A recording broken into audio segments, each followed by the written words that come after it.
Hey everybody, Rowdy Meyer again. Hey, last night we had an incredible opportunity to go up to Hiawatha and to listen to Angel and Beth, and they discussed the things that we can do and the ways that we can fight back and how we can use the system to our advantage. We talked a lot about the energy corridor that they're going to bring through Kansas and Missouri and Illinois and really all over the country to the tune of 100 million acres that they're going to use eminent domain and take these people's land, people who have, farmed forever, land has been in families forever, and it's egregious. And anyway, this meeting was amazing and one of the better presentations I've seen in a long, long time. Some of the interesting points on it was, she talked about how to create protest petitions. She talked about how to create resolutions and how to use the legal system to our advantage when we have discourse inside of our county or inside of our state. So anyway, I hope you guys watch it. I hope you take the time. I know it's a long video, but there's some good information in here, some good information that will equip you better. So again, I hope you stick around. I hope you watch the whole thing. Here is the unedited video from the meeting in Hiawatha last night. Thanks, everybody. Welcome to everyone. We're so glad to have a good crowd for this. It's a very concerning issue concerning our county and our state.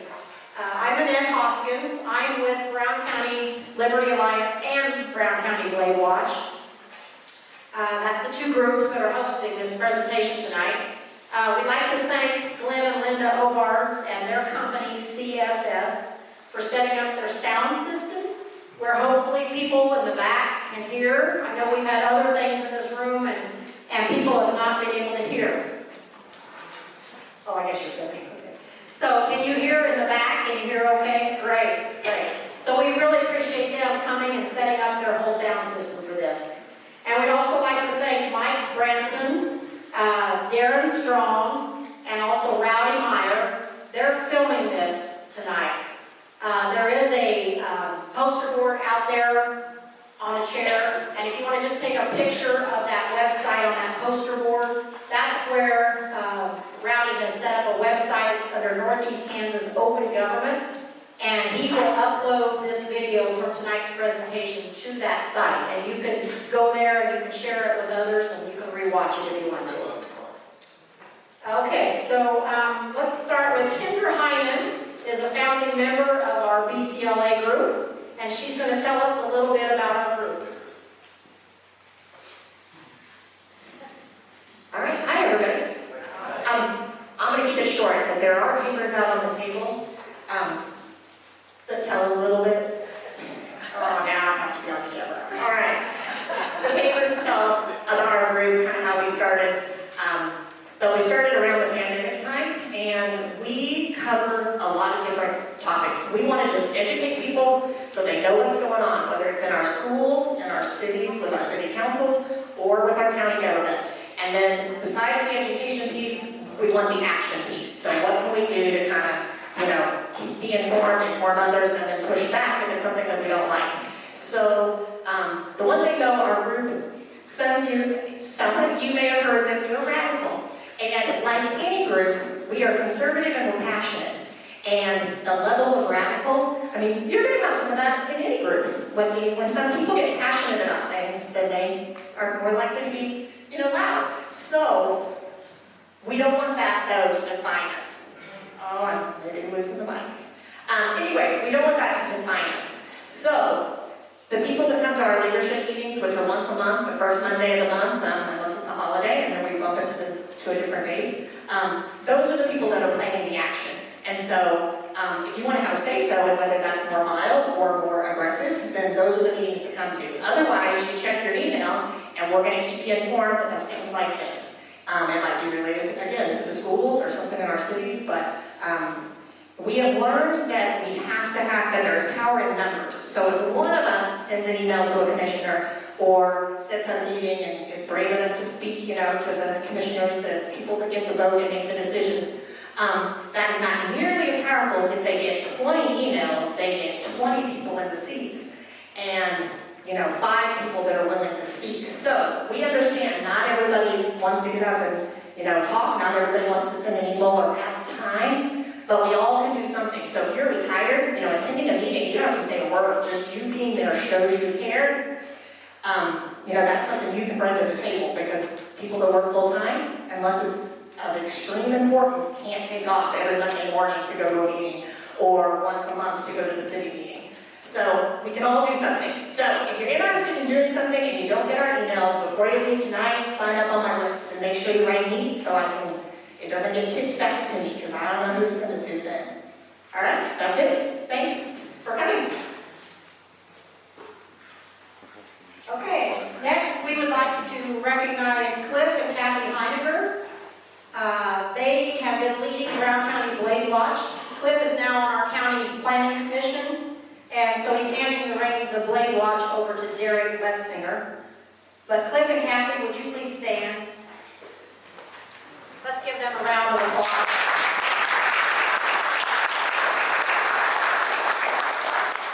And then, any planning committee members here tonight? I see Rex, Bill. Would you please stand? These are part of our Brown County Planning Commission members. Bill Schmidt and Rex Lockwood are here tonight. Okay, Derek, would you like to come up and say a few words? This is who we're handing the reins of Blade Watch over to, Derek Letzinger. Hi.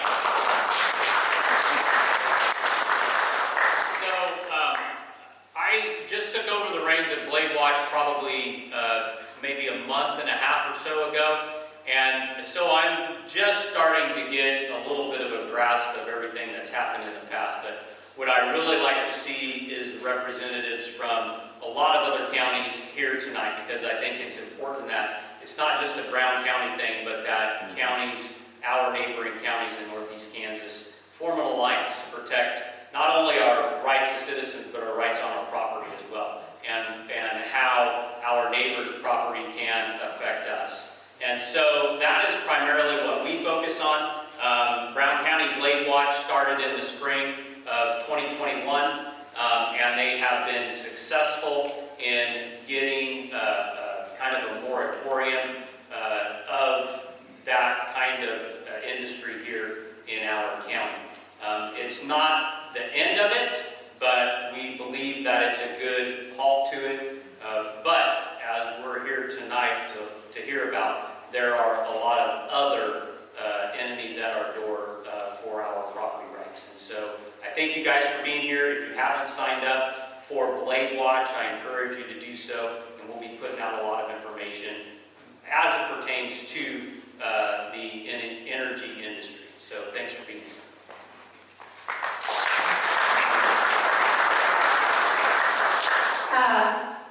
Rick Clement would like to say a prayer before we go any farther, and I think that's a great idea.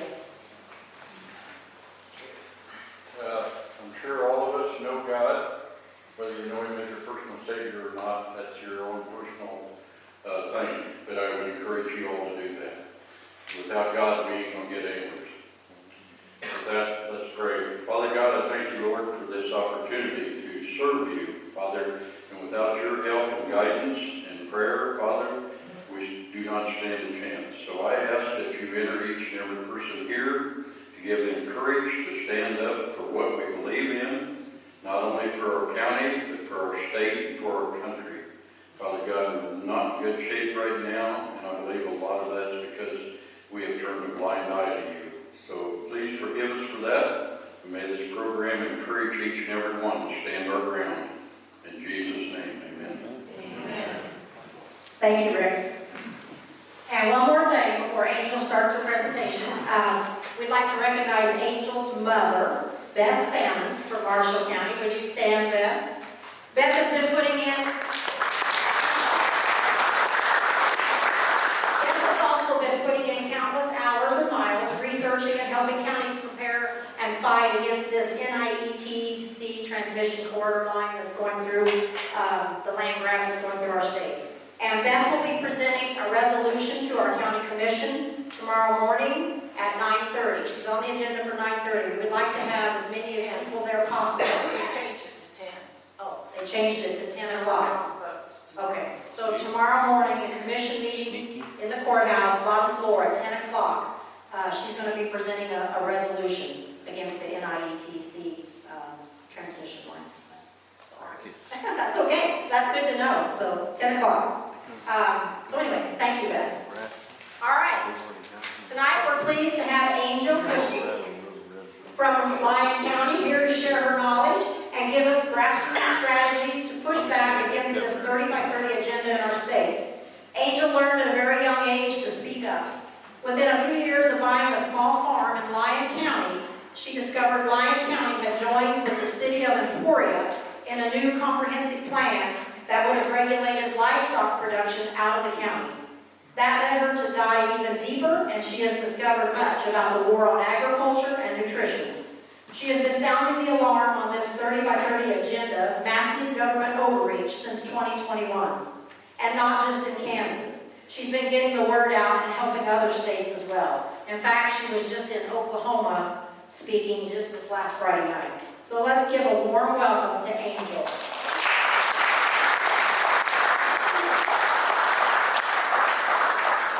Thank you, and my Grams. So everybody got introduced to Beth. I call her Grams, which is a sweetheart story. She joined me in this fight in 2021, and she decided that at the ripe old age of 50 that I am, she decided she wanted a kid, never having had children of her own.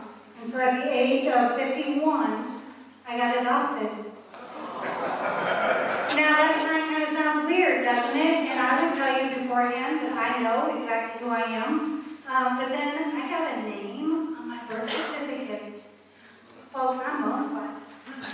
I'm absolutely bona fide, which is awesome. So thank you, Grams. Grams is a nervous speaker, so be patient with her. I asked her to come up here because she's the one that's done the health surveys and really the deep dive into this transmission lines.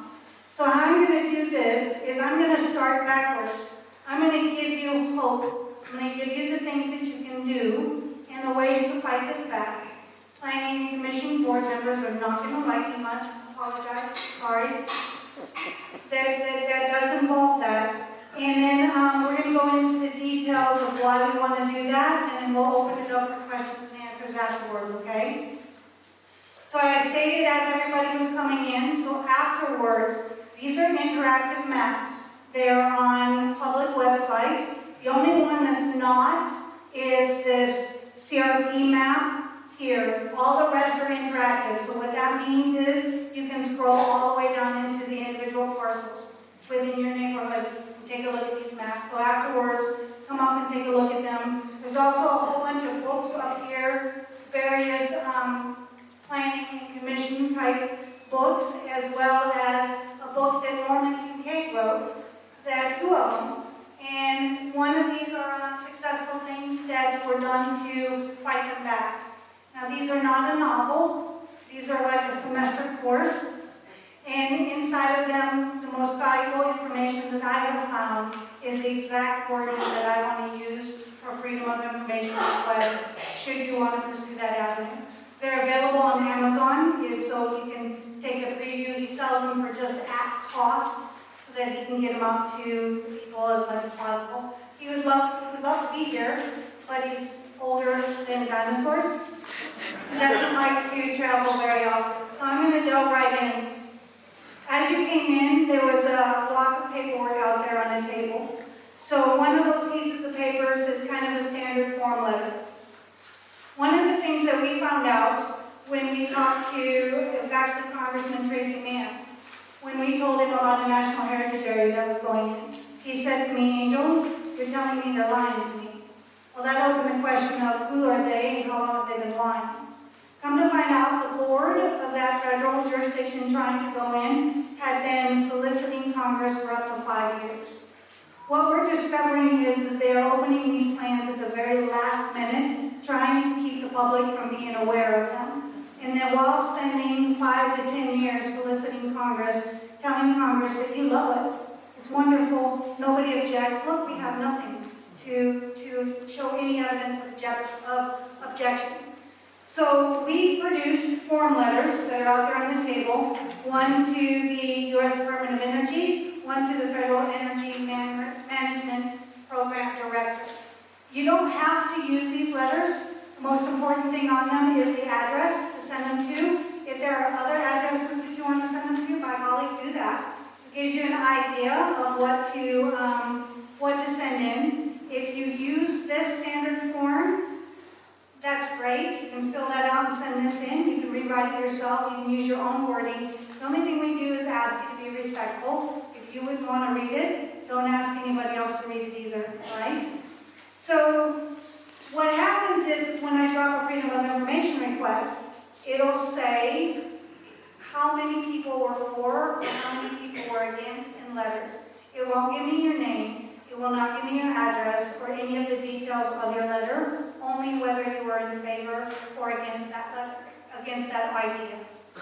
So, and this is in particular on these form letters or on the transmission line that we have sitting out there. But you can really do it for any project that's coming your way. The bottom of this, the last part, says, and I'm going to read this to you, I request of you all studies as required by the National Environmental Policy Act involved in moving this project to fruition. So you have the endangered species, historical preservation, economic studies. All of these were supposed to be done whenever the federal government uses any federal dollars or any private industry uses federal dollars, they are required to do these studies. It's not going to stop them, but it can delay them. And the most important thing about that is that gives you time, because remember, by the time you find out about them, you're coming in late. What this will do is buy time so you can change the narrative to Congress and let them know this was not a good idea to begin with. So that's one idea that you can do. You can do all of these individually. You can do them all together at the same time. The other idea is a resolution. And you can do a resolution on anything. You don't like the National Heritage Area. We did them on trails. We did them on EPA waste, not water management on 30 by 30. We've done a lot of resolutions. You can do them individually per subject. You can wrap them all together. The latest 30 by 30 resolutions include all jurisdictions that we can think of. We have success stories with those. We beat back the Kansas-Nebraska Heritage Area Partnership. There are 49 counties that were designated for that federal boundary, and 45 counties have passed resolutions in opposition, and they went away. There was the EPA, I don't know if you know this, an EPA rule that got released that was supposed to go into effect in January of 2024 that would require every meat processor, no matter how small, to have the same wastewater treatment that every municipality has. That would have cost hundreds of thousands of dollars right out of the gate, plus you have to get people to hire to maintain your permit, and that's how they would do it. Unless you did this, you would not get a permit. If you didn't get a permit, you didn't get your USDA license to operate. That's how that was going to go down. We only had 7 resolutions by 7 counties and a couple of Republican groups that did it. So with 7 resolutions, Chris Kobach got involved. Ron Estes got together with the Missouri legislature and they came up with the Beef Act to defund it. And it worked. We just got notified this week that it's been defunded.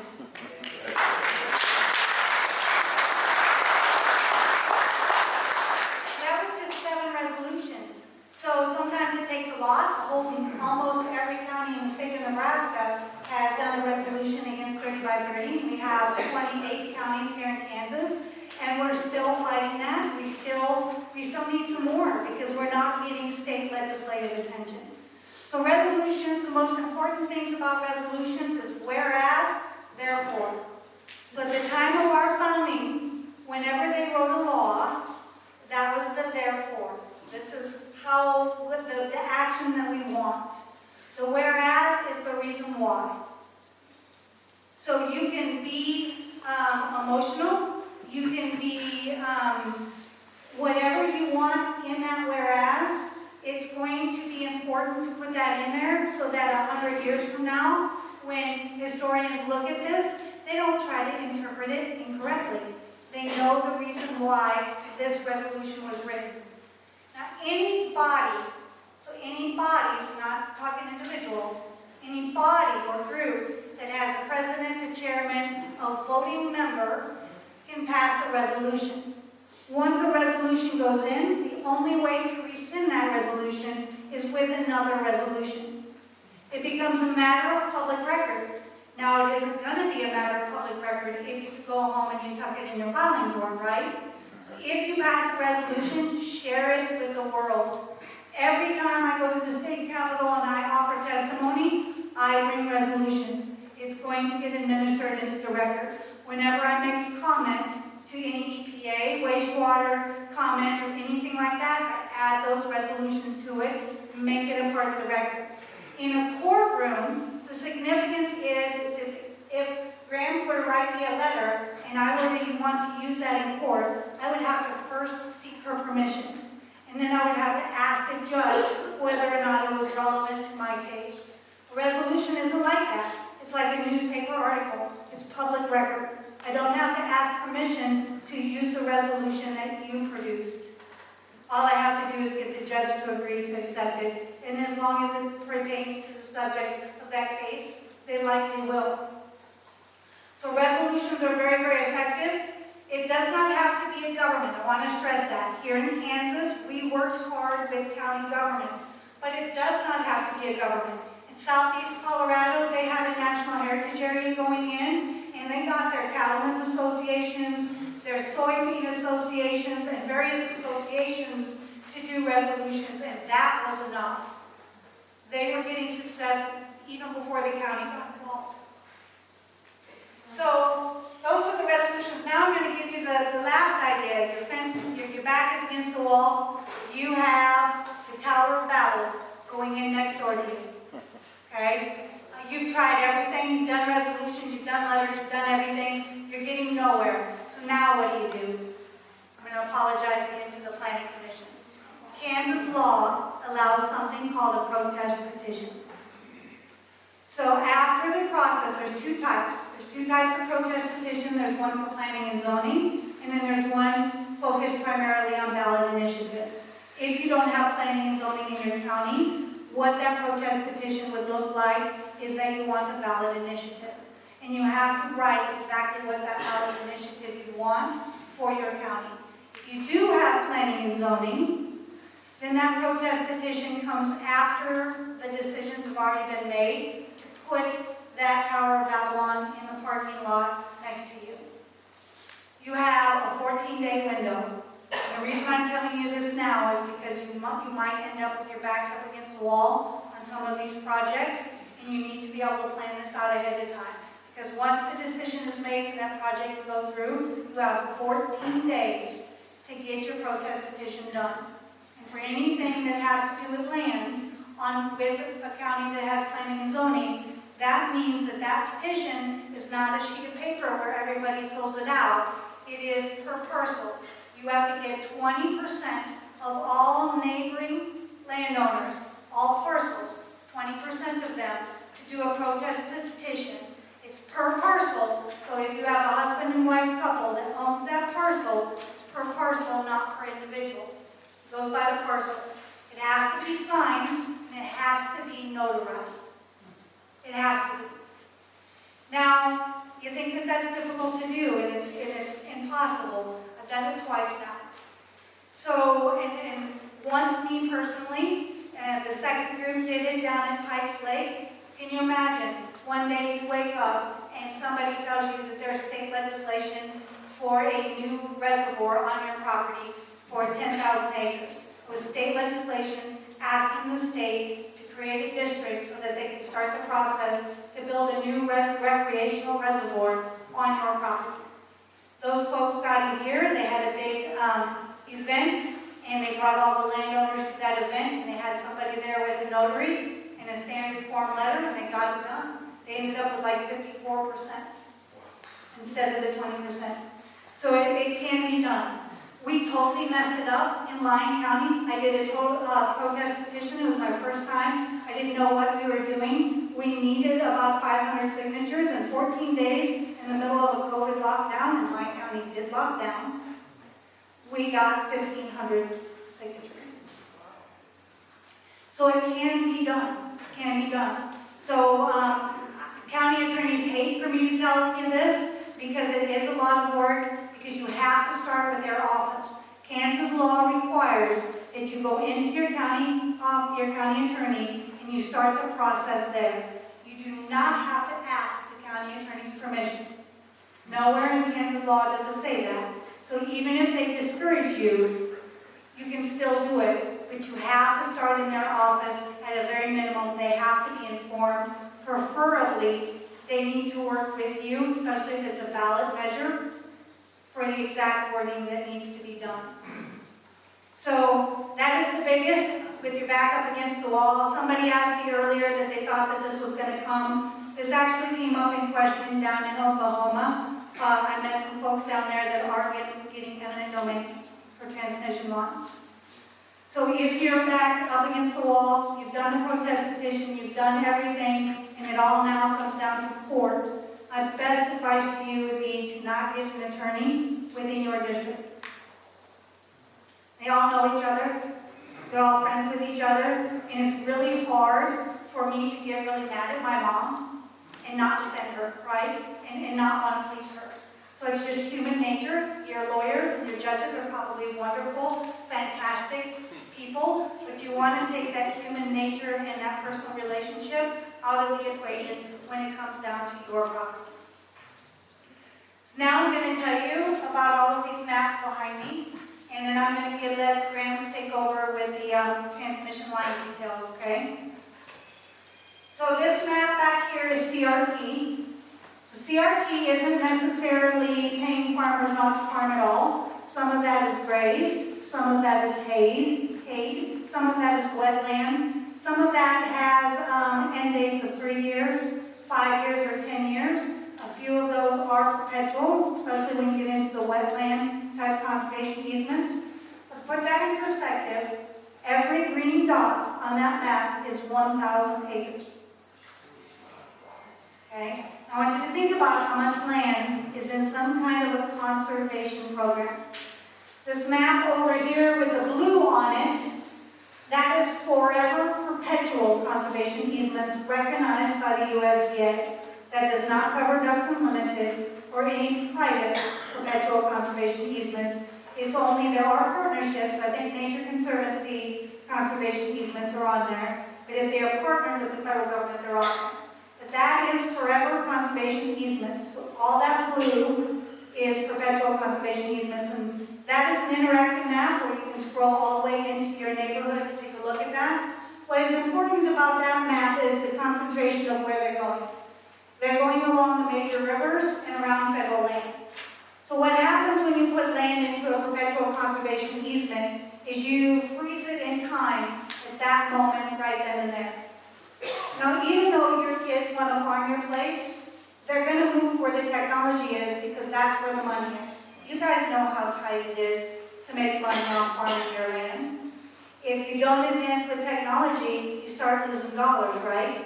Well, your kids are going to advance and move off where the technology is, even if they stay in agriculture.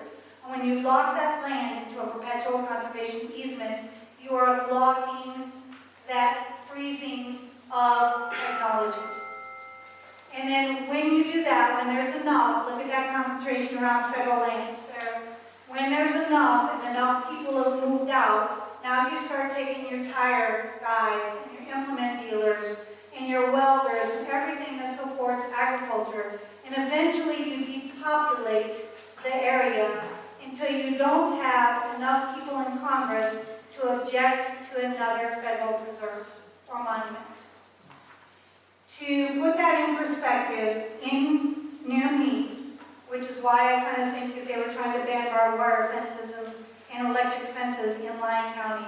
In perspective, that's the Flint Hills, that's cattle country there. So there is Tallgrass National Prairie. Only 34 acres of that land is owned by the federal government. I think it might be 32, I can never remember, 32 or 34. The rest, almost 11,000 acres, is owned by the Nature Conservancy. And then the Nature Conservancy has perpetual conservation easements around that. All they're doing is waiting for the right Congress to come through to declare that. I've seen their original maps. They want the entire Flint Hills. from Nebraska down to Oklahoma, the whole entire width. One of the ways that they're doing that is trying to talk you into getting rid of cattle fencing. So, believe it or not, I went to over there by the Chase County Preserve, I went to a program where they talked about putting shock collars on cows. That way you don't need fencing, right? And here's the thing that they're not telling you. Guess what they're running on Tallgrass National Prairie? Buffalo. If you remove your fences and the buffalo come on your land, you cannot interfere. The federal government owns them. That's now a wilderness corridor. Do you see where this is going? So this map over here, I want you to take a look at. This is also another interactive map where you can scroll all the way down into your neighborhood. Some of those conservation easements are on this map. All that color there stands for Bureau of Land Management land, Forest Service land. Some of it is conservation easement land. Check out Alaska and Hawaii. That's all land in federal ownership or federal control. And remember, 30 by 30 is 30% of the United States by the year 2030. I would say they're already there. So the question then becomes, where are they going to get their 30%? What we figured out is they're locking up all that federal land. All of our favorite camping grounds, places that we love to fish, where we like to go hiking, they're slowly and methodically closing down public access to public land while they start making private property more public accessible. National heritage areas is one way to do that. National trails is another. Do you know that when one of these national trails goes in, it becomes a National Park Service unit right out the gate, as soon as Congress votes it in? Now Congress is told that it's just like naming a road. Congress is told, you all love the idea. You love it. It's great. It's wonderful. You think it's awesome. I mean, you didn't object, right? Because they kept it secret from you. So on their website, they talk about how this is all private property and you're not allowed to access it. But everywhere I go, when I run into people that have these trails to their property, they have problems because nobody ever reads down to the bottom of that website when they're on the National Park Service website looking at trails. They always have trespassers. So when they start looking, and the Appalachian Trail over here is probably the best example. More than 400 properties have been eminent domain for the Appalachian Trail. And if you go to congress.gov, it's called Filling in the Gaps. And once they get that area done, then they start harassing landowners through regulations, through whatever method that they can. I even heard a sob story about how they went to Congress and they showed them pictures of this dump and said, we need permission to eminent domain this. This is right along the trail and they're ruining it. And then come to find out they think the picture came from foreign countries. These folks lie to Congress all the time. I get told by lawyers not to say that, Angel. They might take you to court for slander, but you know what? That's a two-way street. They take me to court, I get to ask questions. So these are interactive maps. Part of that is energy. So when I first got into this, trying to figure out why on earth they would try to ban barbed wire fences in Lyon County, and let me give you a little perspective on this. We had the Flint Hills Regional Council, and so this is what this document is out here. This is how the plan found us, that first page there. The Flint Hills Regional Council is a federal money fund, I guess you could say, for federal programs. And they incorporate all your counties and cities into these. So up in this area, I think over to the west, is the North Central Planning Commission. So they may not be called councils, they may be called commissions. Not everybody belongs to one.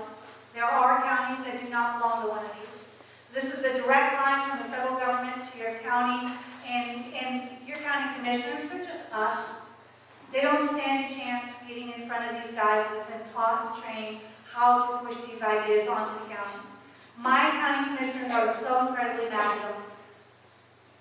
They have farms too. there is no except for county commissioners in our plans, right? What I didn't know at that time was the incredible ability to lie to our county commissioners. So to our elected officials, I would say to you, you are the first victims that they're going to try to sway.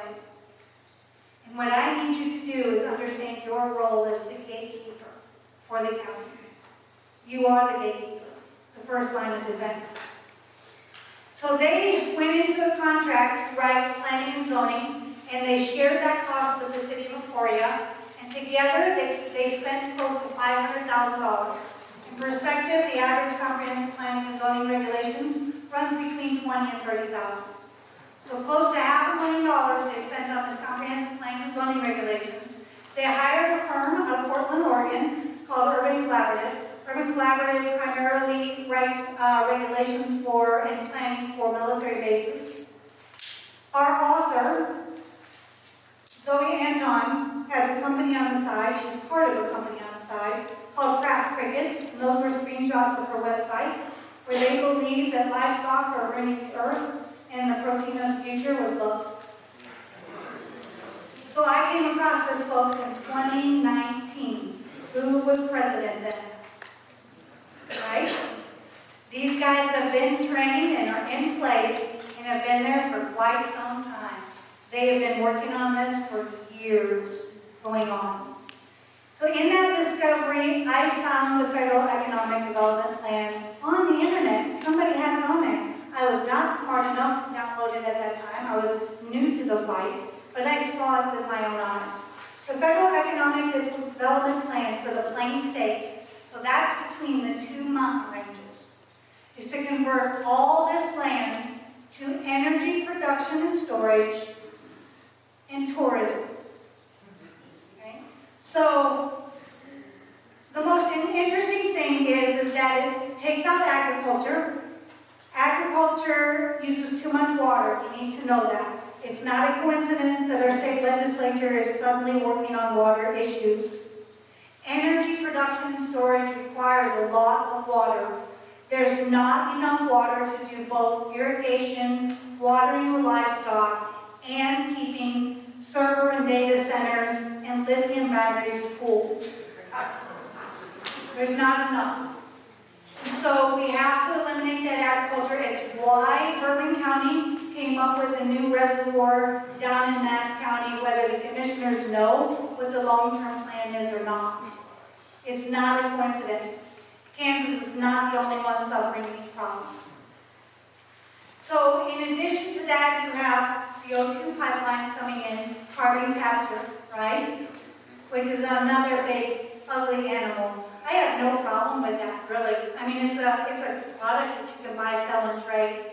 The problem is that only one or two companies get to reap all the rewards. And the reason why they want to pipe it in the ground and capture it, put it in the ground, do you know what happens to sludge carbon under shale rock after about 12 years? It becomes fossil fuel, right? So the reason they want to get rid of industry, in this document, is very thorough as to why they want to get rid of industry. Industry has to go, and they use Flint, Michigan as the example. You bring in a manufacturer like the auto industry, you get everybody's high wages, everybody gets used to that, life is good, and then the manufacturing company closes down, and now you have this big impoverished population. So the best thing to do is to not have industry at all. That's their argument. Now, they don't go into the details in this economic development plan as to how much water the energy needs. And they don't go into details about how they want to make all of this tourism. They just said that's the reason why they're going to make this tourism. It's because industry is bad. If it closes down, you're going to have too much impoverished people. So parks and tourism. And we've been writing and fighting on this Parks Avenue for a couple of years now, right? 3. So now every county is getting hit with solar farms and this transmission line. So I'm going to give the microphone to Grams now to talk about that transmission line. Okay, you heard a wonderful speaker. I'm usually behind the scenes. I'm not a public speaker. Oh, I'm not a public speaker. You just heard one. Very good one. So be patient.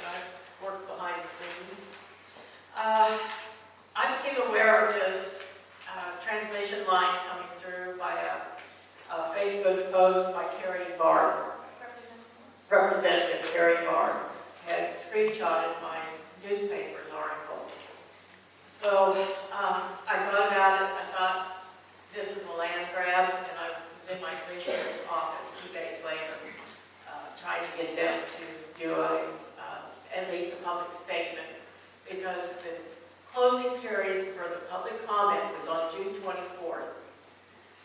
We became aware on June 15th. That had been open since, I believe it was February 20th is when they opened the public comment period. Did anyone see notification in your newspapers? No.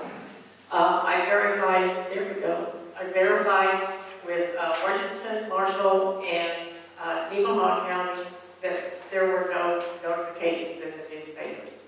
Public notification is supposed to be given when there's a federal project coming in and there's a public open comment period. It was maybe done online, but who goes online to look for it? So it was not done in the newspapers like it should have been. So they're trying to sneak this thing in. This thing is 780 miles long. I'm talking about the Midwest Plains. That's one coming through your county.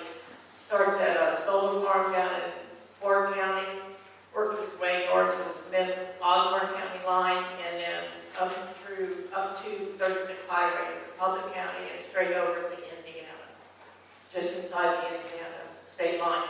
780 miles long, 5 miles wide.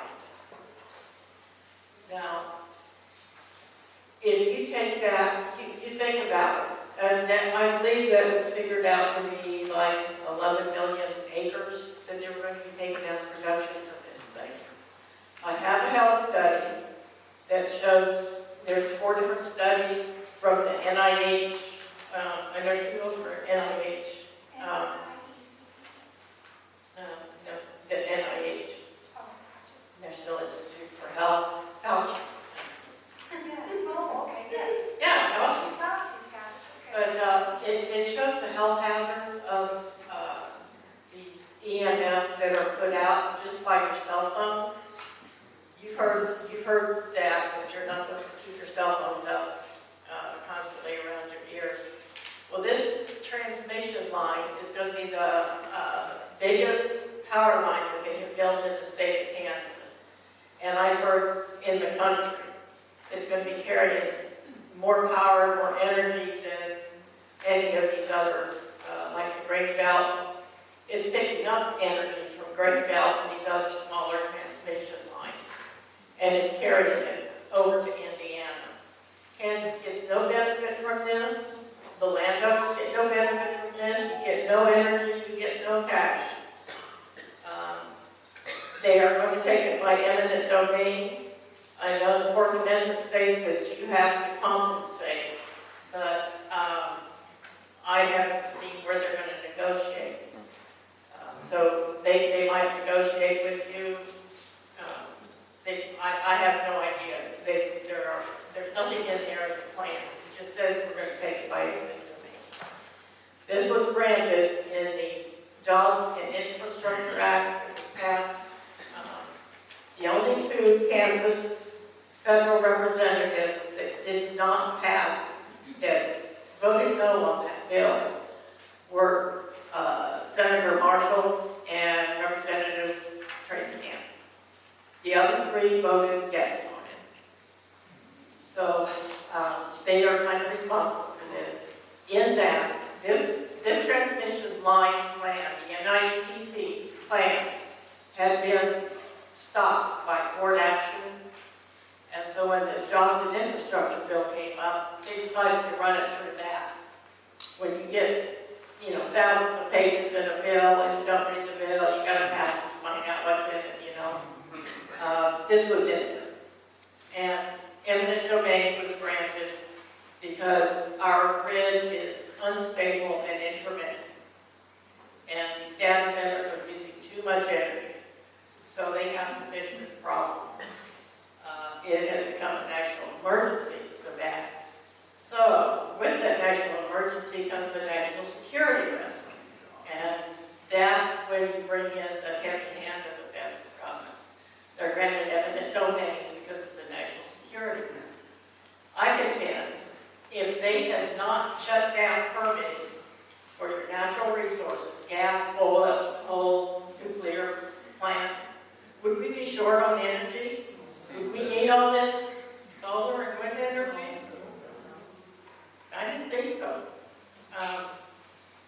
So there's a fix to the problem. It's not taking farm and ranchland out of production.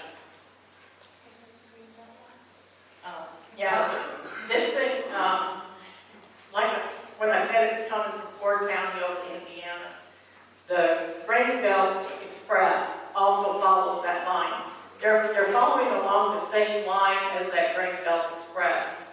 So if you have land close to that, you very well could be included in this transmission line grant.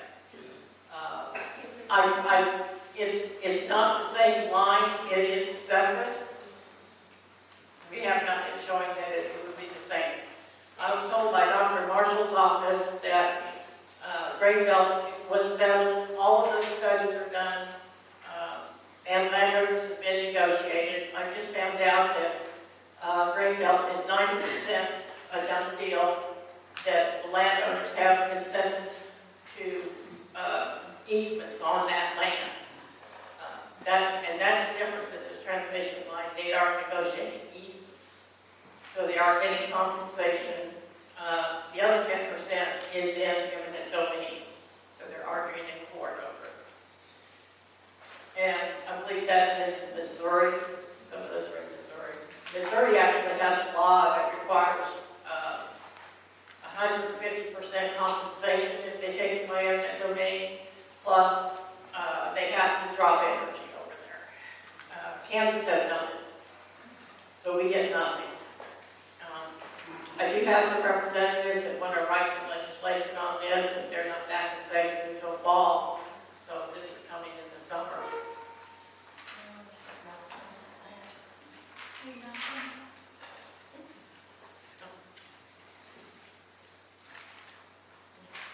I'll let you. You sure do it.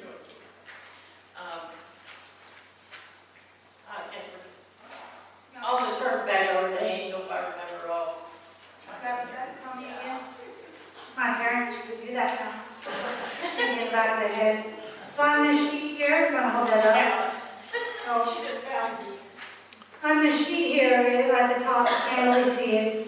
You can find it on my Facebook page. Even if you don't have Facebook, my Facebook page is public. You can access all my content there, including this video. But on it is a picture and the sources to those websites where I got these pictures. So this first little picture here, you picked up this sheet out there, is of the transmission line. And she's right. I mean, if you look out in west, some of these areas that they're graveling is 330 miles wide. So that's going to be a lot of lithium batteries and a lot of relays that comes with green energy. This middle map here is the 2050 projection for all the populations in the United States. And if you look, lay those on top of each other, you'll see that those transmission lines are going to support where the major majority of the population is. Now, to put that in perspective, I've been working with some groups out in Colorado that have been noticing some very strange legislation coming up in the Front Range along the mountains there. So that's Denver, Colorado Springs, Longmont, that Boulder, that area up there. Some of that legislation coming into Colorado initially asked for a density in housing. They call it stack and packs. It started with 300 dwellings per acre.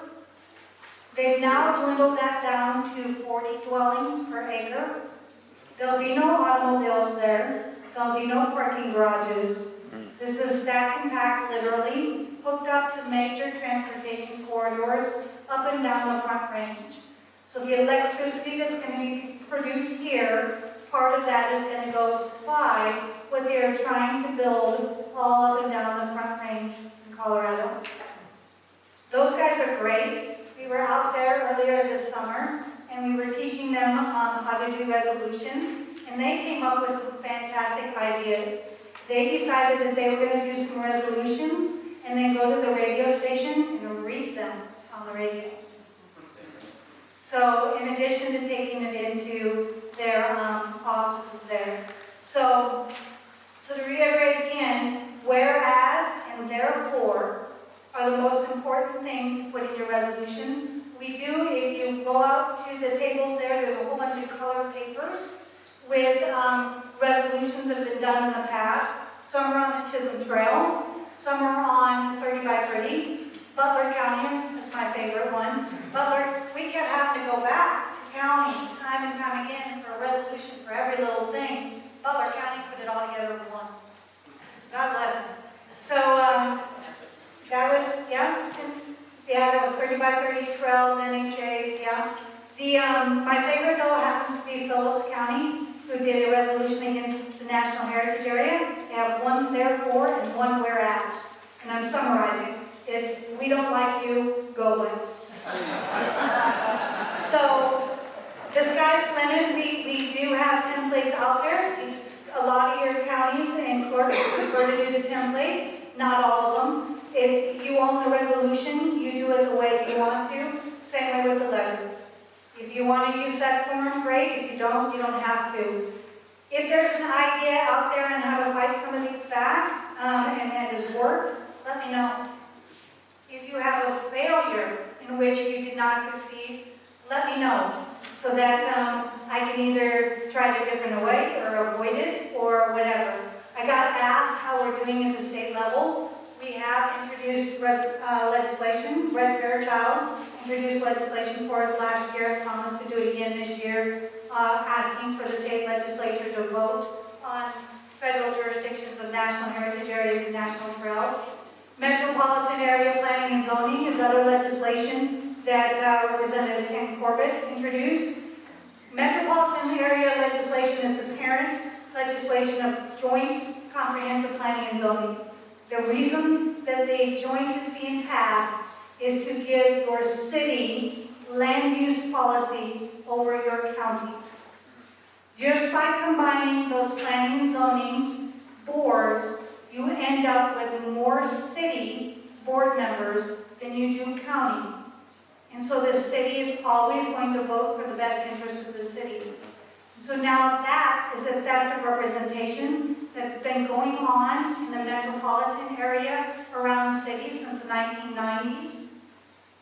And it was used to expand that to joint comprehensive planning and zoning between cities and counties.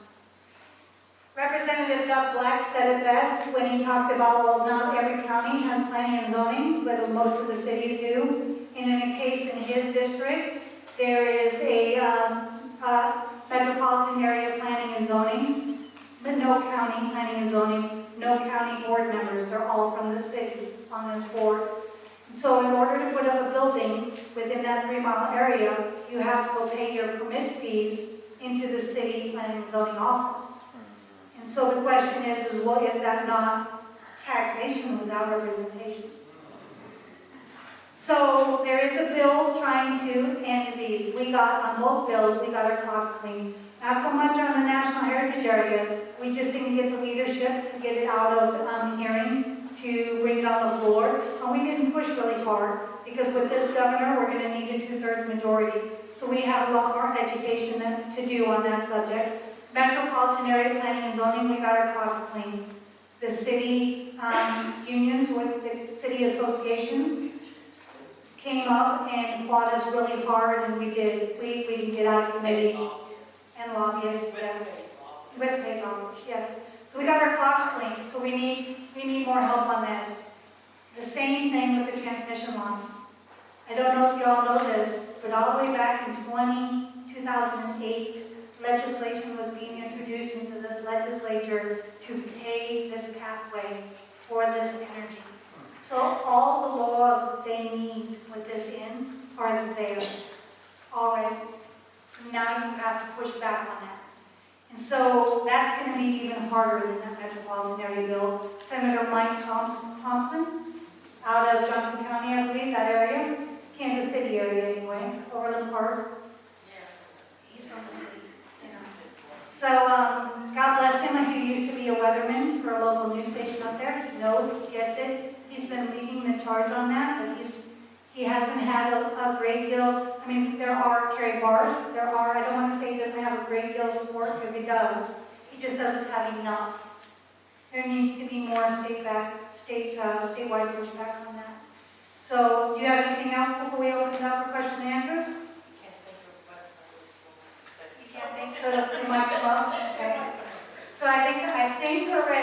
to questions and answers. So I guess if anybody has a question, just raise your hand and they'll bring it around the microphone to them. So we want you to speak in the microphone because I do have this Facebook Live on my page. And we also have YouTube that is videoing this, and we want to make sure that your question is recorded. Yes, my name is Jerry Oliver from Hiawatha.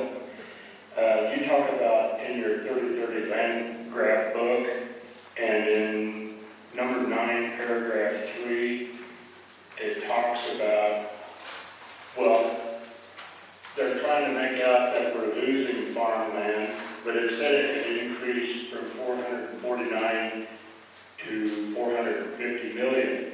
Now it talks about a lot of the losses from burning forests, and we know what the government has done about that. They just allow the forest to burn. So is that, you mentioned 2016 to 2024, but what, no, you talk about up to 2016. What about 20 to 24? There's been a lot of fires in the forest.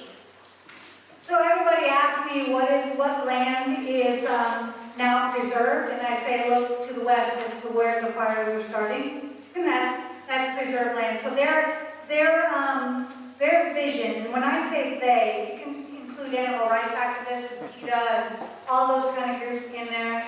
Their vision is a Garden of Eden where they don't have to grow anything, plow anything. They are going to visit it whenever they want, and they presume that burning is natural. So this document that he's talking about right here in number 9, this is produced by American Stewards of Liberty, and their website and phone number is on this. They're a phenomenal group of people. I love them. They allow me to duplicate these without having to pay any type of copyright fees. They're the ones that produced the 30x30 resolution originally. So there is another document that talks about this, because I hear a lot, we're losing so much farmland to the cities. Well, that may be the case around Kansas City. You could even argue that that's the case around Manhattan, definitely Omaha, Nebraska. But generally between the two mountain ranges, we have a lot more ghost towns now than we ever did before. The average population in these counties is leaving. Our equipment is getting better, bigger, and a lot more efficient. So we are producing more food per acre than we ever did before. My big thing on 30x30 is their argument is that we farmers, agriculture producers, are the ones that are ruining the earth. Well, who's in control? Right? So if there's any ruining going on, whose fault is it? Right? So you got something to add on there? Well, let me do say that you know what? Now I forgot. I just want to say, when I hear people say that farmers are ruining the earth, and that's what these people think. Cows fart too much, and the chemicals are ruining our water and soil and everything else. What I say is that farmers are the original environmentalists. Amen. These guys are fakes. Yes. They just want your land. And they're coming at it any way they can come. What did Norman call it? Who? What did Norman call it? Coveting. Coveting. They covet your land. Socialism. Yeah. Here you go. So, it just really irritates me. So the idea is to get rid of private ownership, basically. These ideas are pretty old. It goes back to Buffalo Commons in the 1960s. When I first got into this, I got asked that question, does this have anything to do with Buffalo Commons? And I'm slightly young enough, I actually had to go look that up. The answer is yes. The only difference is this is the first time we've had an administration confess to doing what they've been doing out in western states since the 1950s and 60s. So I think we had a question over here. Okay, go ahead. I have Step it, turn it off. I did first.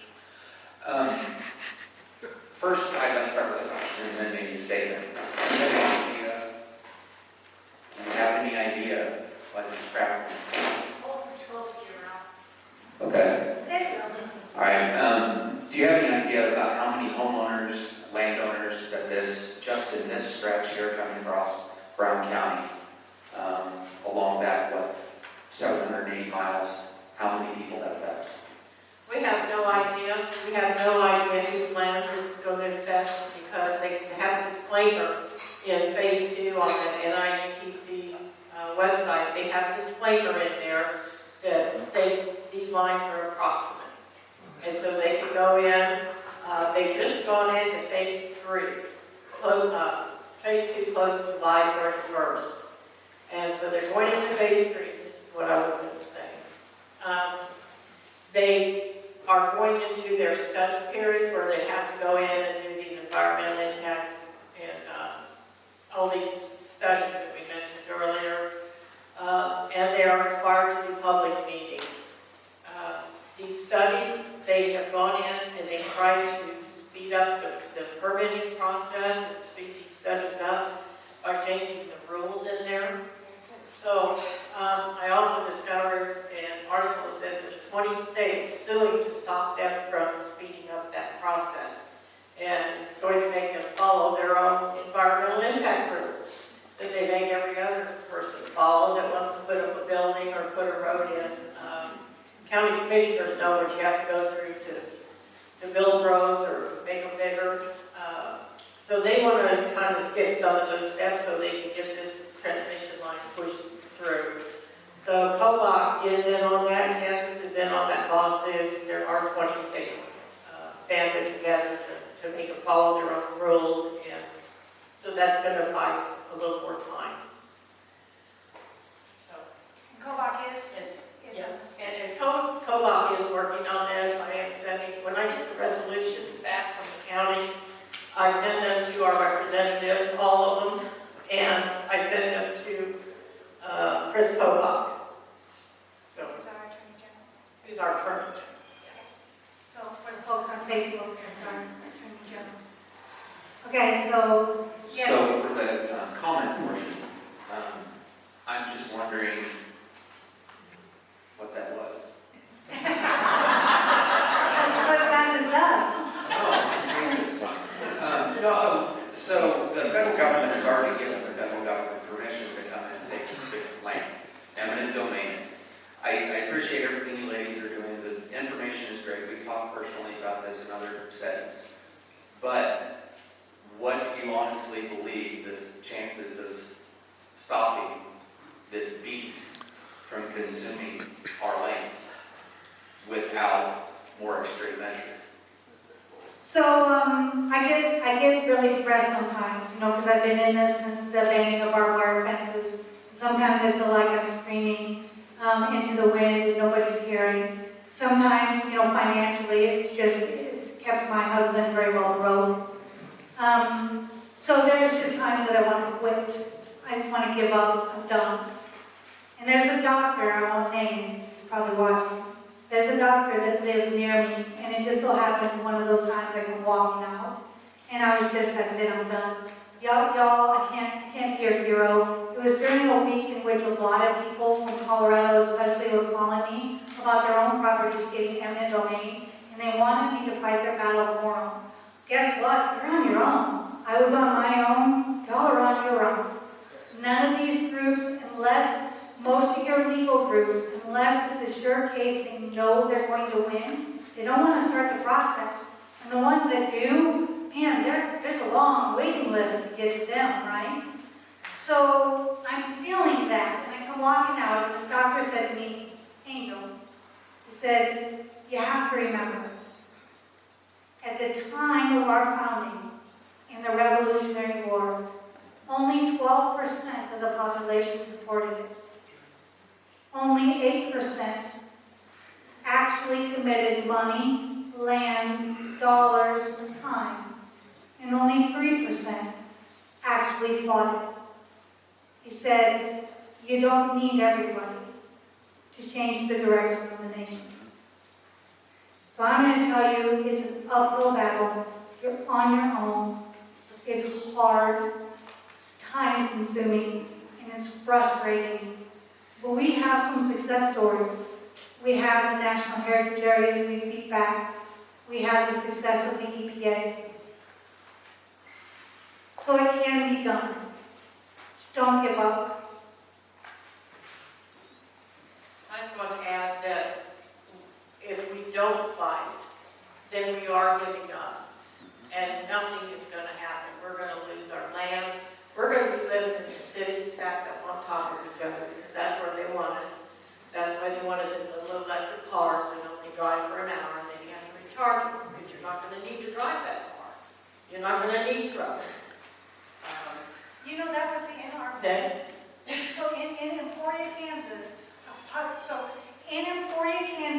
population of 24,000. That was actually in our plan.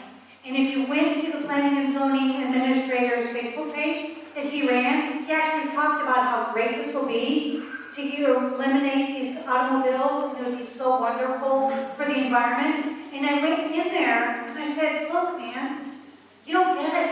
I have a big dually pickup truck. There's no way I can get my dually pickup in these parking lanes that you're making and these narrow roads that you're creating. And he just kind of stood there and looked at me. It was me that was stupid.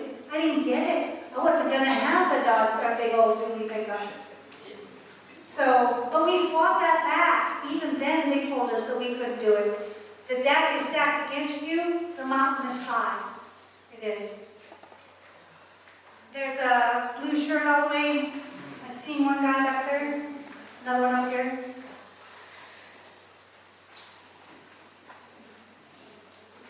When they talk about heritage sites, define that please to the extent of in our municipality here, in our local county. That's an excellent question, because you have several layers of heritage sites. On a federal level, I call it the SHPO. It's an actual inventory list that the federal government has that has sites on there that are registered. And then those technically cannot get out on there without the landowner or property owner's permission. And then you have what's called the potential. And that's everything below. So what they like to do, and the National Heritage Area is a very good example, what the National Heritage Areas like to do is they get in cahoots with the local college, and they like to use college students. Because who, at 70 years old, which most of your landowners are over 60, right? Who's going to say no to a young college kid who just is out there counting rings on a tree for their assignment for school, right? What you don't realize they're doing is they're actually putting your property on a potential inventory list. And they're using students to do that work for free.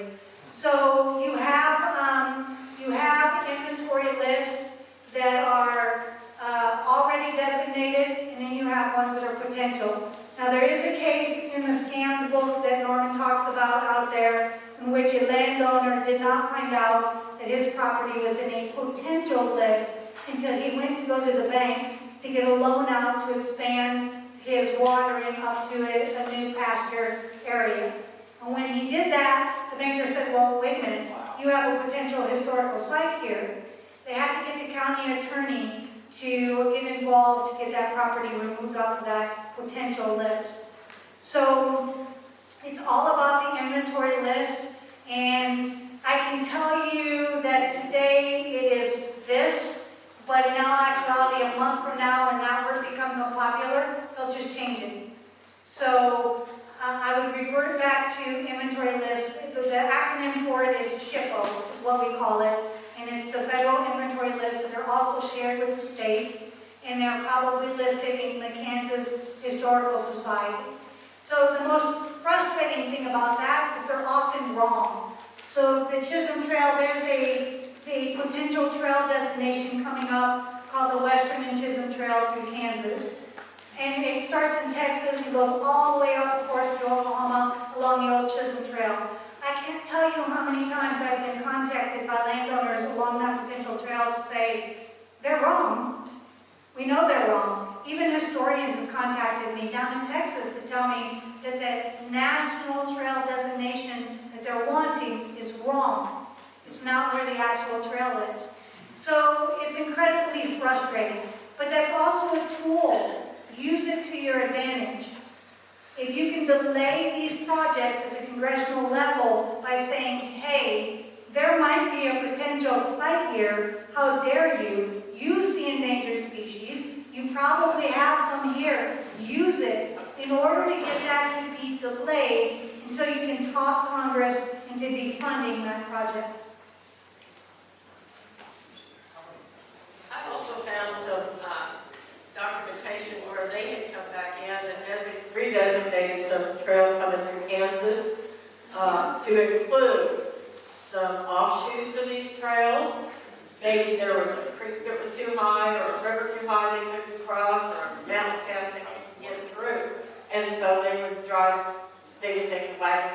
drive the cattle to a different pass. And they went back and revamped these trails, and this was in 2020, I believe, that they included those in the national trail system too. And I doubt those landowners even know. Yeah, I was gonna say, was anybody told? I don't believe anybody was told the problem, most likely, I can't say that for sure.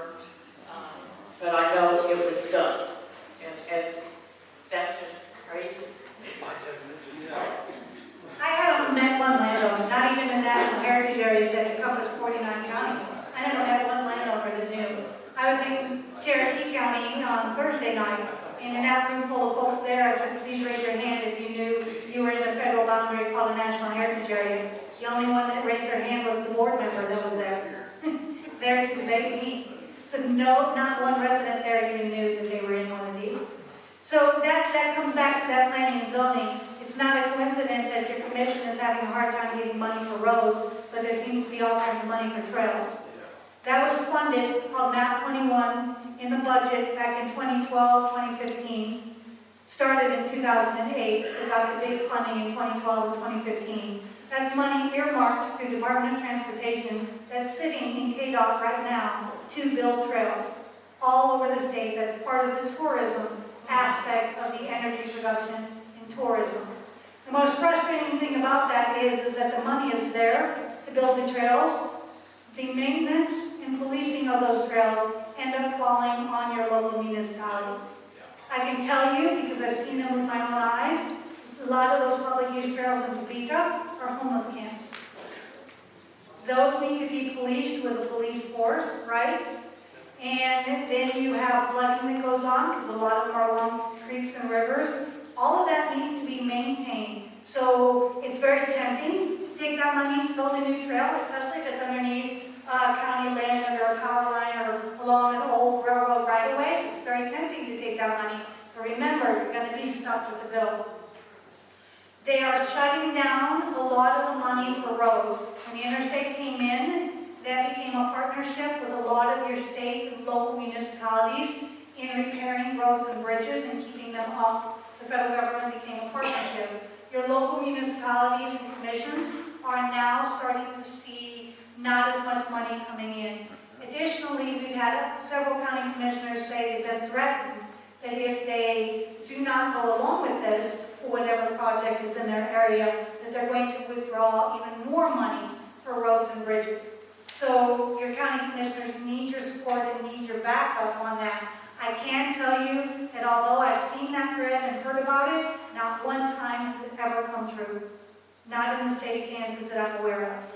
But your county commissioners are in a tough spot. So now, the genius, your best county commissioners are the genius ones who can figure out how to take that trail money, right? Put it in those potholes in the middle of your road.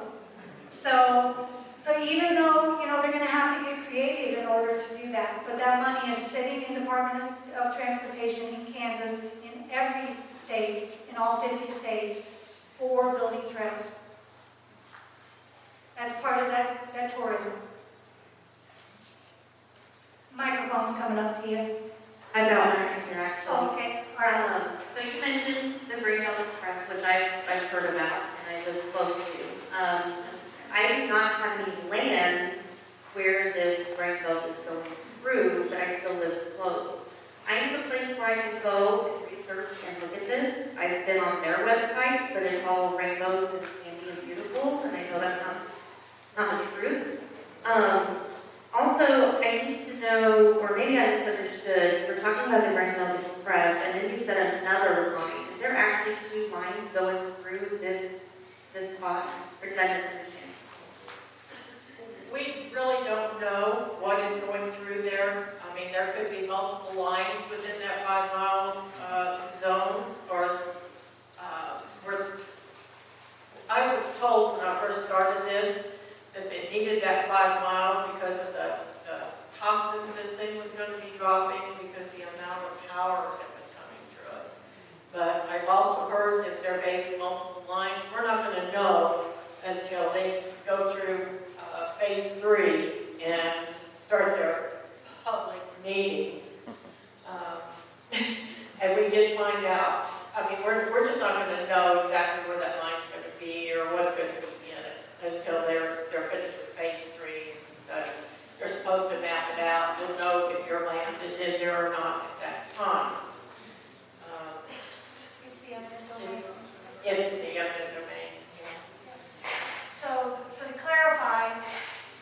Commission lands are nothing new, right? We've all been dealing with them forever, right? Very rarely do they have to eminent domain a large swath of land. So it is the eminent domain that caught the attention here, and it's the width of 5 miles. But there's speculation as to just exactly how much of that is going to be relays, how much of that is going to be battery storage along the way. Or a lot of relays are going to be needed for this. I've talked to every lineman that I can possibly think of and everybody that I know in electricity, and they don't think that there is a power line anywhere in the world that would require a 5-mile width, and that it would interfere with airplanes and remote control traffic and everything else. So their speculation is that there's some gravy going on there, wilderness corridor, additional lines, the whole 9 yards. We know that the Grain Belt Express is kind of an introduction. It is part of this program, but it's also separate too. So this was the introduction to get you ready for the big stuff coming in. So we have a... Okay, I do have a question and comment after that. So maybe I'm missing it, but you say it's been in the domain already. Federal government gave the federal government for the entity to be able to take it. But yet, passing resolution does what? So no eminent domain has been done in the state of Kansas that we know of. So that has not started. They're simply asking for permission right now and saying that they're talking about it. So what a resolution does is it destroys their narrative, destroys their lie that y'all want this, that you're not objecting to this, and that it's going to be wonderful. And so it helps Congress to then make those decisions objectively. I mean, it only took 7 resolutions to get Ron Estes involved. So just 7 on that EPA. So that's the first thing it does. Does it protect your property? It is a cheap, easy eyewitness testimony in the court of any law. Your Honor, right here, this organization, or my county, said this. It also helps at your state level. Remember, although most of those legislators were not here when a lot of this groundwork was laid in, the groundwork is already there. And these resolutions help teach them that it's okay to be against this, to undo some of that work. Thank you for clarification. Another interesting comment that I ran across actually when we were at a vendor event selling honey. We had a college student approach us, found out we were from this area, and they were very interested in doing studies on pollinators to see their effects on it. I don't. So I'm not saying that's what it was, but it was interesting that when I started pushing back about their involvement in harvest and things like that, so that it wouldn't hamper our production, that person lost interest really fast, but they were really interested in one of those studies up here in this area. So keep in mind, a lot of these kids, especially from the colleges, they're being used and they don't know what they're being used for. So the information that they glean, they might be one thing, but because they're filling out a long list of things, what the actual thing that the government wants is way down here. So you have to keep that in mind. So if I will not let anybody on my property for any kind of studies after learning what I have learned. There's nobody, no. So, and I have a couple of big dogs in my yard. I have, the gates are a pain in the butt to have to go in and out, but they're there. I make such a ruckus in Lyon County that I have no zero trust whatsoever. If you're going to come on my property, you better bring a warrant. So, so there is that. I would not automatically assume that they're nefarious because there's a good chance that they might not be or that they don't know what they're being used for. But just for your own protection, I would allow anybody to do studies.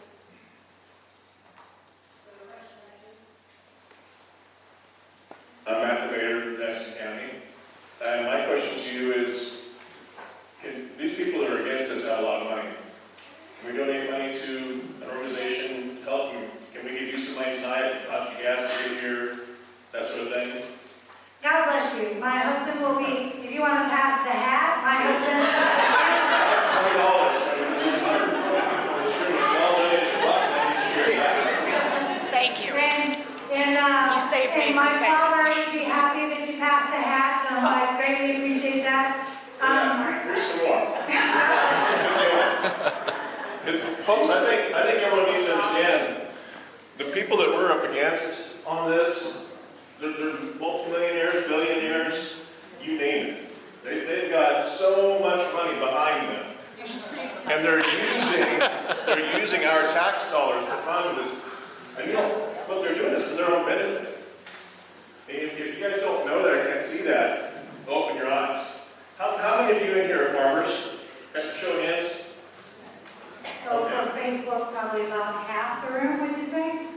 Yeah. I don't want to get too far off the track here, but I do want to say this. I know I'm from Jackson County, I'm not from up here, but I know a number of people in this room. I'd say that everyone in here knows at least 2 or 3 other people in this room. I recommend that we all get to know each other really well. You know, Vietnam and Afghanistan was a bunch of farmers held up the most powerful armies in the world. And if we stand together, united, I'm not saying we need to take up arms necessarily yet, but if we stand united and don't get divided, we can defeat this. We can make this area such an irritant that they may decide to go around. Okay? And I hate to say that, make Nebraska's problem someone else's problem, but time and again, I've seen projects, federal projects around the country, where they make a weird jog around. It's like, well, it's because those people weren't worth messing with. And if 120 of us showed up tonight, then let's show them that we're not worth messing with. Let's stand together. Thank you.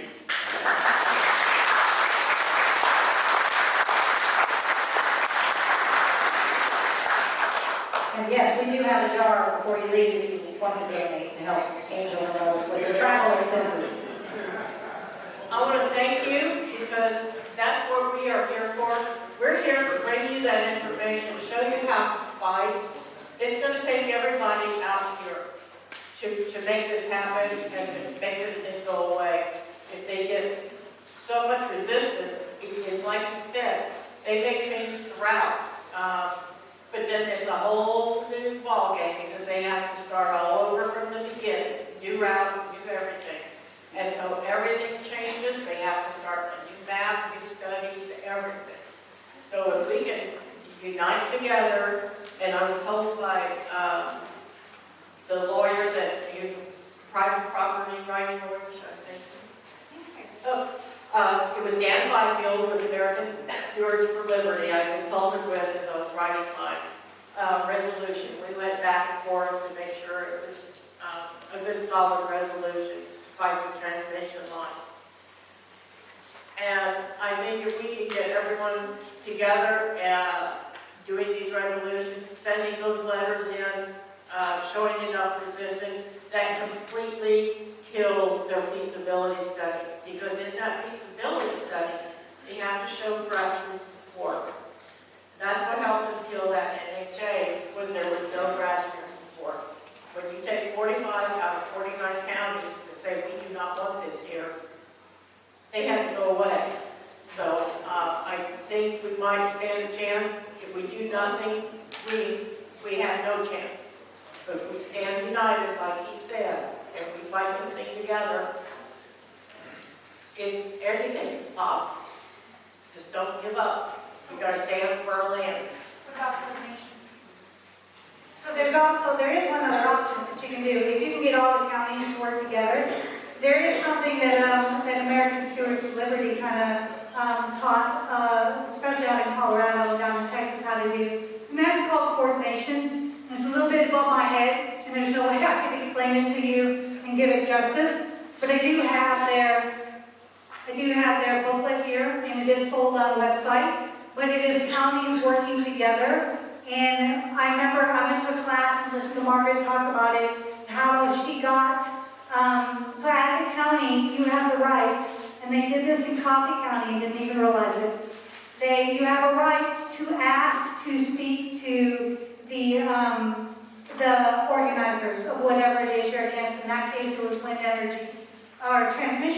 actually, it was transmission line down there. And so they met with all of the federal regulators, and they walked into this room full of lawyers. What they didn't realize that they were doing at that time was they were doing coordination. There are very specific rules that the federal government has to do in order to do any project. One of those rules is they are to work with local governments. So if you call them out on that, you can corner them. And Margaret Byfield talks about the success that they have had through coordination. She explains it here in this book.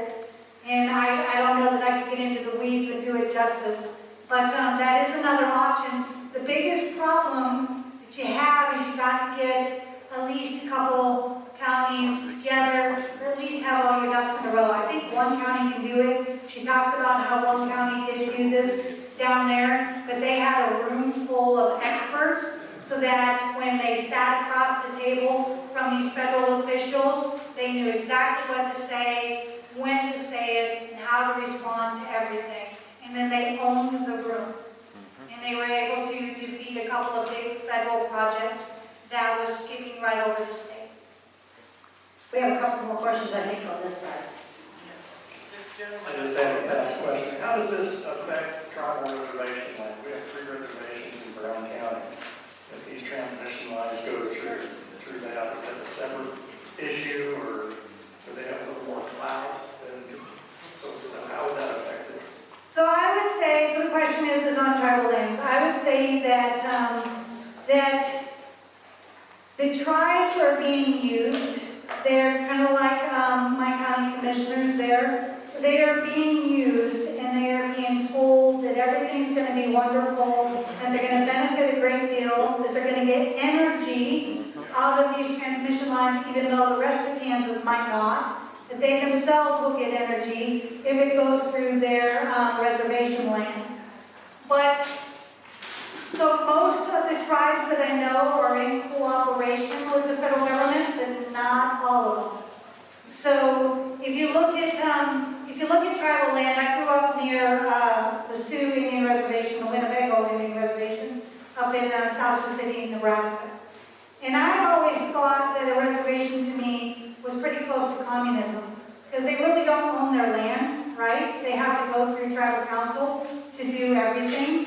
So I get the impression that that's kind of what the government would like to do with all of our land, right? They're victimized easily. My daddy was my daddy who raised me, not my dad. So I grew up in a pretty hard family, only because they were old by the time I came around and wore out. But in his younger days, as a truck driver, he would take full advantage of reservation land because he could run heavy without needing the permits as a truck driver.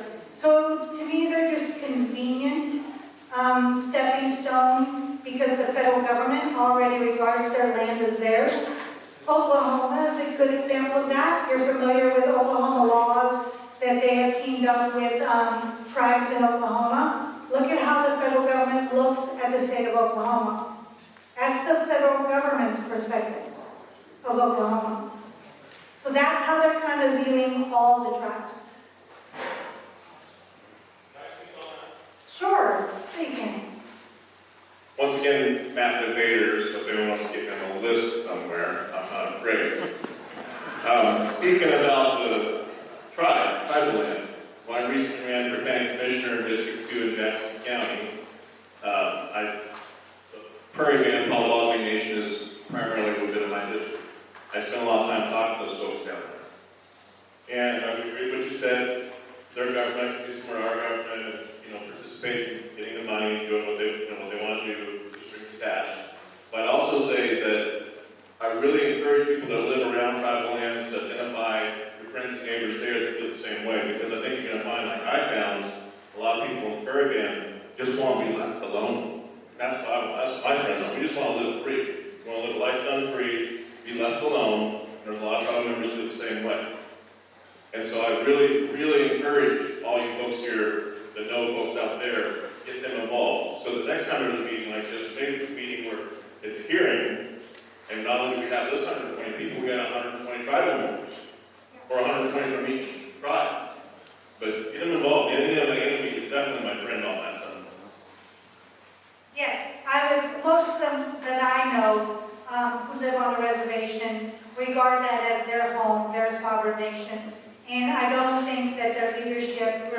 realizes that, that they're a target as well, just more control. So, was there any other questions? I thought I saw some, a hand several times over here. Was that you, Bill? Was someone else that had a hand over here? Oh, okay.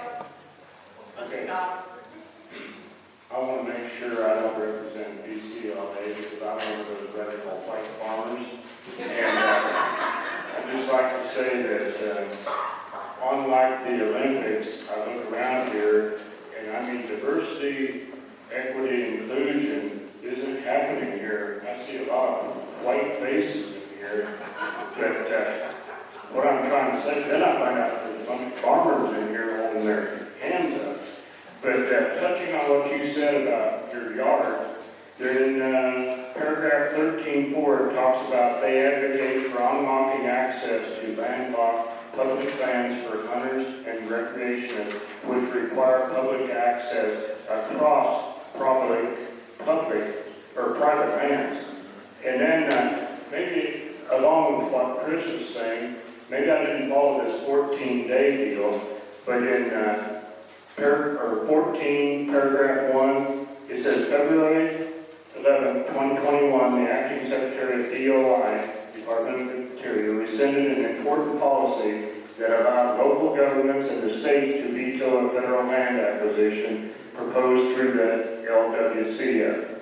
In Secretarial Order 339, Biden, acting secretary of the DOI, revoked his protection, clearing a critical hurdle that would have protected private lands from federal acquisition, going along with what Chris said. And I mean, I don't like talking to people's backs. I mean, I like to talk to people to their face. So Brian, where did you go? I have a $2 bill I printed up here. It's got Thomas Jefferson on the front and a Simon Declaration on the back. It's only one abroad, so.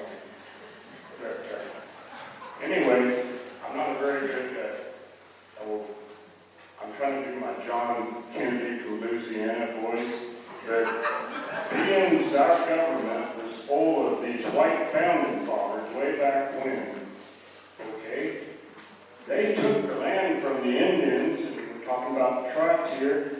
Why isn't the government giving this land back to the Indians instead of taking it?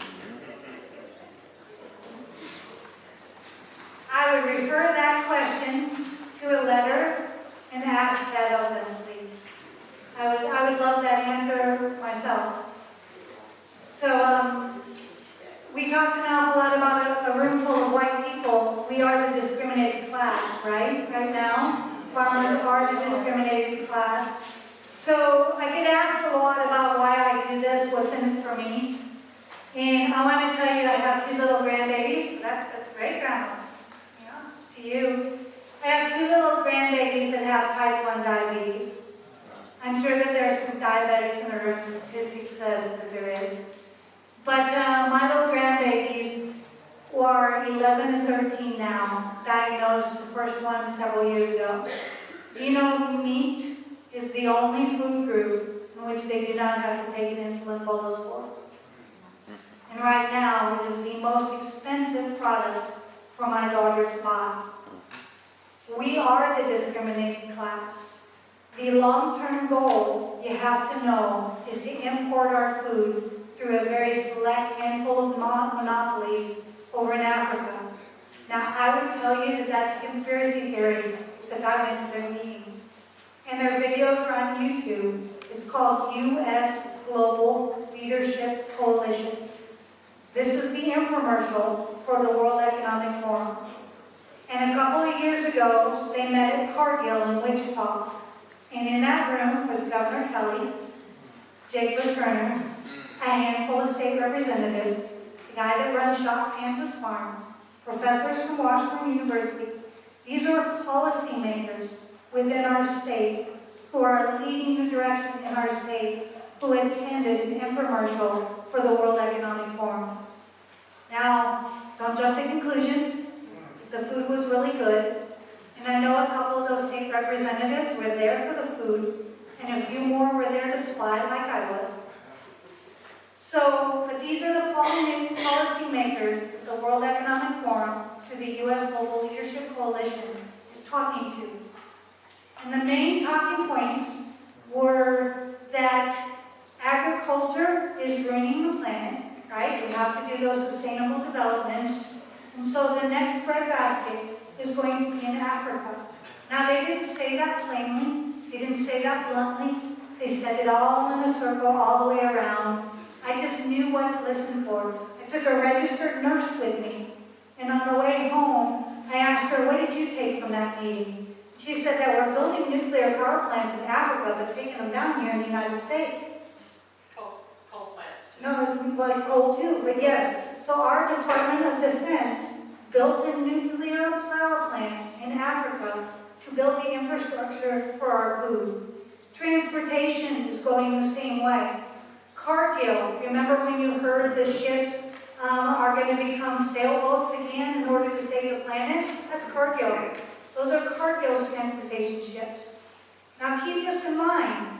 At Cargill, which is the largest cattle trader in the world, probably, definitely in the United States, the largest cattle trader in the world, I got a tour of the place because I drive early. I don't know if you know this, but the longer I live in the country, the more I hate driving in the city. So I go early, and I went into Wichita, and I got to talking to some of the folks that work there. And after the meeting, I got a tour. Guess what? I saw the kitchen where they test fake meat.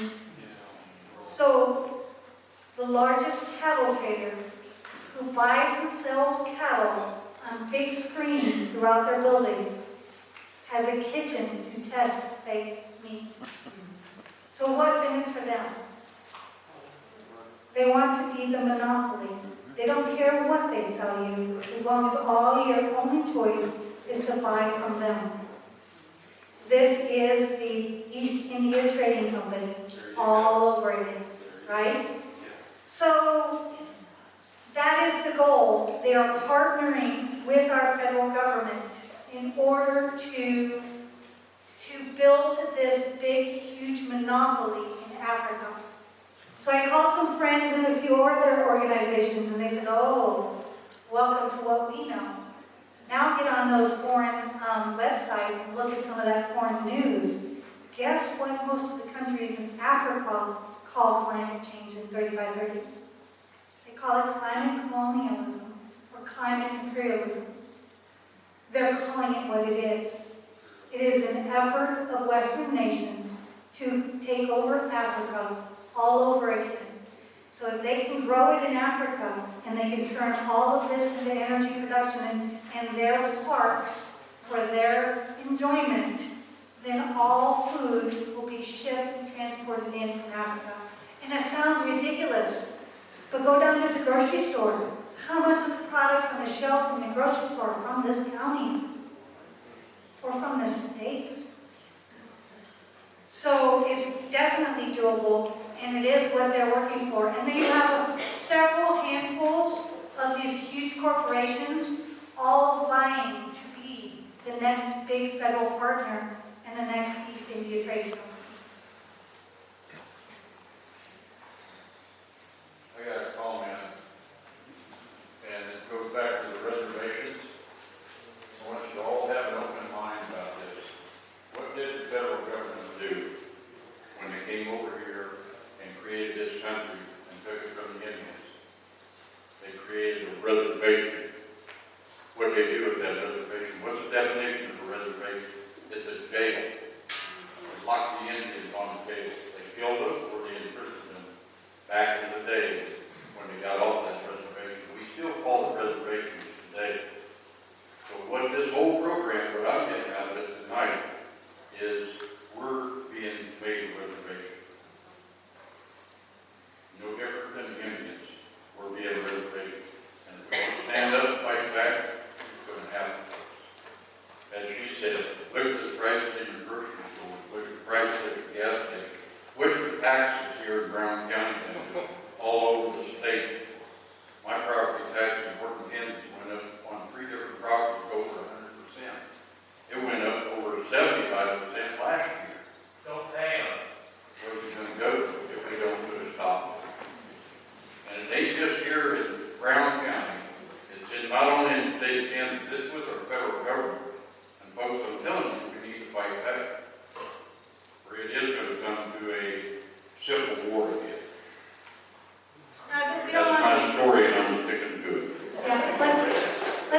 get to a civil war though, because, you know, if we get to that point in this country, it's those little grandbabies of mine that rely on insulin that'll be the first to go. So we have to fight this back without it ever getting to that point, right? We can, yeah. So it's doomed to fail. No matter how far they get, eventually it's going to fail. The question is how many of us can they kill in the process with all of these stupid ideas. And it's about exposing. And it's about, yeah, and what Graham says, it's about exposing them. So the biggest fear amongst the people is us. I can tell you that there isn't a political organization that doesn't ask me for their endorsement. I'm just a goat farmer from one kind of Kansas, you know, an old soldier's life. So the grassroots apparently is the strongest thing in this country. Are there any other questions? You have an organization started too, right here in Brown County and Hiawatha, and Atchison. I'm from Atchison, live in Atchison County. I suggest we get a committee, which we've got a net, and Kendra here started, dozen members, I know, that committee. But instead of each and every one of us having our own ideas, let's get them all together and let's get a committee going. Because, again, United stands by the fall. And let's don't all just flood it, let's come to a committee and let them do our work for us. Let's start with a resolution. Well, so that leads into a reminder that tomorrow morning, you're speaking to the commissioners, 10 o'clock, be there early, and it's good to hear that, and it's good to show our commissioners that we care, because they need to see numbers. Also, what else? Blade Watch, and Derek had to step out, but you met him at the beginning of the meeting. He is going to move forward on these property rights and anything that's related to industrial energy. So, like, if you have ideas, if you want to be involved, if you want to see action on that, BCLA covers a broad array of topics. We'll definitely be involved, and some of us will be there, but Blade Watch is going to be the one to take the step off from tonight and then move forward. So, if you didn't want to sign up on his list for emails, add your email to that and wait for him to be in contact. Check your emails, looking for the next meeting or the next educational opportunity. And I just want to add one thing real quick before everybody leaves. Rowdy Meyer, who's filming this, said this will be up and available tomorrow on the website, and it's out there on the poster board if you want to take a picture of it before you leave. It's Northeast Kansas Open Government on YouTube, but he will have this up and going tomorrow for people to see. We have another question. It's really I do. That you like and subscribe, that helps build the algorithm so that the group gets bigger. And make a comment. I do have some information on the solar farms that just brought to mind. I read an article about like 10,000 acre solar farm out in California in the Napa Valley where they grow awesome vegetables. I mean, that's all they do is agriculture in that valley. He leased his farm for 10,000 acres to this solar company that promised him he'd be able, at the end of the life of these, which is like 15, 20 years, he would be able to farm that ground again. About 2 years in, I believe it was, he noticed the ground looking really weird, really strange and dead. So he took a couple of soil samples in, had it analyzed, and he was told that no one would be farming that ground again for 1 to 500 years. So that's the kind of toxins that the solar panels will be dropping into the land underneath. Where can they find that study? I don't remember where I read it somewhere. I don't even know that I'll have to dig it up. Yeah, I'll dig it out. I do have a website called Western Region Property Rights Coalition, where you can find a lot of resolutions if you didn't get a chance to pick any up. You can find links to Norman's books that have, like I said, the Freedom of Information Request language is my favorite part of his books, and that kind of the how to fight these things back. If you get a resolution or a letter or something that we can use and share, please reach out to us, get us a copy, mail it to us, email it to us to Montana, what's your email? MontanaCowgirl@att.net. Say that again. Montana Cowgirls @att.net. And I have business cards out on the table with my cell phone number, if you have any follow-up questions later on. Thank you all for coming out, as you do. Thank you.